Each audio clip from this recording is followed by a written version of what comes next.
গোষ্ঠী থেকে লোন নিয়ে একা হাতে এই তেলে ভাজার দোকানটি সামলাচ্ছে এই দিদিটা।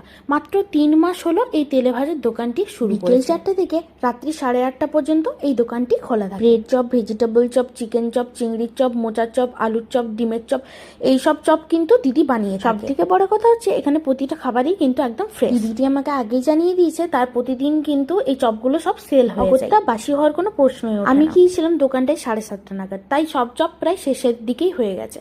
শুধুই বাকি ছিল এই চিংড়ির চপ আর মোচার চপ। আমি নিয়েছিলাম দুটো চিংড়ির চপ। গরম গরম চিংড়ির চপের উপর ছড়িয়ে দিয়েছিল বিট নুন, আর সাথে দিয়েছিল স্যালাড আর কাসুন্দি। চপের ভেতরে দুটো বড় বড় চিংড়ি দেওয়া থাকে, আর খেতে কিন্তু সত্যি দারুণ। স্যালাড আর কাসুন্দির সাথে এই চপটা বেশ জমে যাচ্ছে। তোমাদের লোকেশনটা বলে দিই, যারা আসানসোলে থাকো তারা রবীন্দ্র ভবনের অপোজিটে এই দোকানটা দেখতে পাবে।